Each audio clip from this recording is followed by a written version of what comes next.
Hello everyone. Uttar Pradesh की योगी सरकार के द्वारा यूपी के डीजीपी नियुक्ति के संबंधित एक नई नियमावली तैयार की गई है और इसको यहां पर कैबिनेट के द्वारा मंजूरी भी दे दी गई है। इस नियमावली के तहत अब केंद्र के बिना हस्तक्षेप के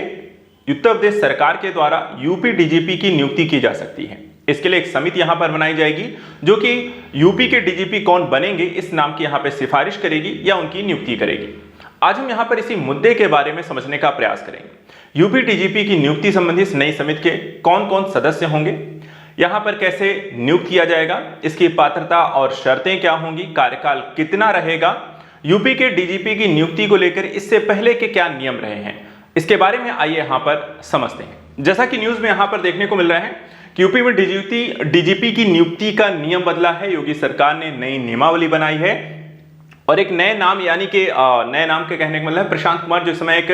कार्यवाहक या अस्थायी हम डीजीपी कह सकते हैं के रूप में कार्यरत हैं, उनके नाम को लेकर भी चर्चा है कि इन्हें यहां पर स्थायी डीजीपी के रूप में नियुक्त भी किया जा सकता है नई नियमावली के तहत।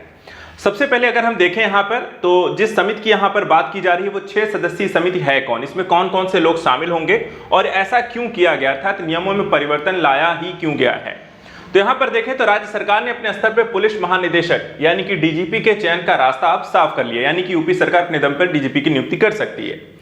डीजीपी के चयन के लिए उच्च न्यायालय के सेवानिवृत्त न्यायाधीश की अध्यक्षता में एक 6 सदस्यीय समिति का गठन किया जा रहा है। समिति में मुख्य सचिव, संघ लोक सेवा आयोग यानी कि यूपीएससी से एक सदस्य रहेगा, उत्तर प्रदेश लोक सेवा आयोग के अध्यक्ष रहेंगे या उनकी तरफ से नामित एक अधिकारी यहां पर शामिल होगा। अपर मुख्य सचिव या मुख्य सचिव गृह और पूर्व डीजीपी भी यहां पर इस समिति के सदस्य होंगे और यही समिति यहां पर अब यूपी के डीजीपी की नियुक्ति करेगी, उनके नामों पर चर्चा करेगी और फाइनल रूप से उसे डिसाइड करेगी। इस चीज को लेकर के देखा है कैबिनेट की तरफ से इस समिति के बारे में, अर्थात जो नए नियम यहां पर बनाए गए हैं उसको मंजूरी भी दे दी गई है और सोमवार को इसको लेकर के कैबिनेट की बैठक होती है जहां पर डीजीपी की नियुक्ति को लेकर के उत्तर प्रदेश चयन एवं नियुक्ति नियमावली 2024 संबंधी अहम प्रस्ताव को मंजूरी दी गई है।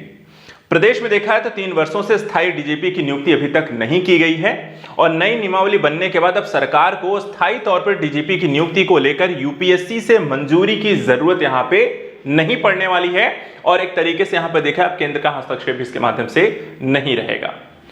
वहीं देखा जाए तो इसमें एक इस तरीके के फैसले अर्थात नई नियमावली में सर्वोच्च न्यायालय का भी एक अहम रोल रहा है। सर्वोच्च न्यायालय ने डीजीपी की नियुक्ति को लेकर के वर्ष 2006 में एक याचिका की सुनवाई के दौरान पुलिस व्यवस्था को दबाव से मुक्त करने को लेकर के राज्य सरकार से कहा था कि कानून व्यवस्था को स्थायी बनाने के लिए और बेहतर करने की दिशा में एक अस्थायी रूप से यहां पर डीजीपी की नियुक्ति की जानी चाहिए, जिसको लेकर के देखा जाए तो पंजाब, तेलंगाना और आंध्र प्रदेश सरकार ने डीजीपी की नियुक्ति के संबंध में नियमावली बनाई और उत्तर प्रदेश ऐसा करने वाला यहां पर अब चौथा राज्य बन रहा है और वो भी अब डीजीपी की नियुक्ति को लेकर के एक नई नियमावली तैयार कर चुका है। बात करते हैं कि यूपी के डीजीपी की नियुक्ति जो होगी किस आधार पर की जाएगी, तो यहां पे देखिए सेवा रिकॉर्ड और अनुभव को मुख्य आधार इसमें बनाया जा रहा है, यानी कि जो नई नियमावली बनाया जा रहा है उसमें उत्तर प्रदेश जो चौथा राज्य है अब इसमें यहां पर यह भी चीज स्पष्ट कर दी गई है कि जब भी डीजीपी की नियुक्ति की जाएगी तो आईपीएस अधिकारी के बेहतर सेवा रिकॉर्ड और अनुभव के आधार पर ही की जाएगी। उन्हीं अधिकारियों को डीजीपी नियुक्त किया जाएगा और तवज्जो दी जाएगी जिनका कम से कम 6 माह का कार्यकाल भी शेष बचा हो। ऐसा नहीं कि 1 महीने 2 महीने का ही समय बचा हो, उन्हें डीजीपी नियुक्त कर दिया, 1 महीने बाद फिर से यहां पर नामों पर चर्चा की जाए। साथ ही देखा जाए तो 2 वर्ष के लिए यहां पर नियुक्ति की जा सकती है, यानी कि यह भी एक प्रावधान इसमें शामिल किया गया है कि डीजीपी की नियुक्ति कम से कम 2 वर्षों के लिए की जाएगी, लेकिन डीजीपी के कार्यों से असंतुष्ट होने पर राज्य सरकार उसे हटा भी सकती है। वहीं वेतन मैट्रिक्स का जो स्तर होगा वो 16 वाले वेतन मैट्रिक्स से स्तर 16 वाले अधिकारियों को ही यहां पे डीजीपी के रूप में नामित किया जाएगा। वर्तमान जो नियुक्ति का जो नियम है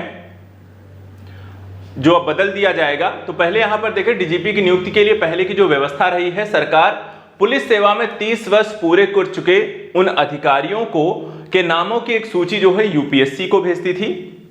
जिनका 6 माह का कार्यकाल शेष रहता था। यूपीएससी जो है राज्य सरकार को 3 नामों का एक पैनल यहां पर अधिकारियों का भेजता था और उन्हीं से में से एक नाम की को चयन करके राज्य सरकार के द्वारा डीजीपी के रूप में उनकी नियुक्ति की जाती थी। तब यहाँ पे यूपीएससी यहाँ पर सीधे डायरेक्ट इनमें इन्वॉल्व नहीं रह गया, यानी कि राज्य सरकार अब सीधे इसमें नियुक्ति को लेकर के कार्य कर सकती है। जिस नाम की चर्चा यहाँ पे सबसे ज्यादा है वो है डीजीपी प्रशांत कुमार। देखा जाए तो मौजूदा डीजीपी प्रशांत कुमार प्रदेश के चौथे कार्यवाहक डीजीपी हैं और वह अपने 31 मई को सेवानिवृत्त होने वाले हैं अगले साल। चूंकि प्रशांत कुमार का कार्यकाल अभी 6 माह से ज्यादा, इसलिए नई नियमावली के लागू होने पर समिति के द्वारा डीजीपी के चयन के नाम पर विचार करना संभव है, यानी कि स्थायी रूप से इन्हें डीजीपी के रूप में नियुक्त किया जा सकता है नई नियमावली के तहत। तो ये रहा आज के संदर्भ में यहाँ पर इंपॉर्टेंट है कि डीजीपी की नियुक्ति को लेकर उत्तर प्रदेश सरकार के द्वारा बनाई गई नई नियमावली क्या है। ऐसे इंपॉर्टेंट यहाँ पे जरूरी खबरें परीक्षा प्रयोगी दृष्टिकोण से आप हमारे साथ लगातार बने रहें। आज के लिए इतना ही। Thank you so much and good luck.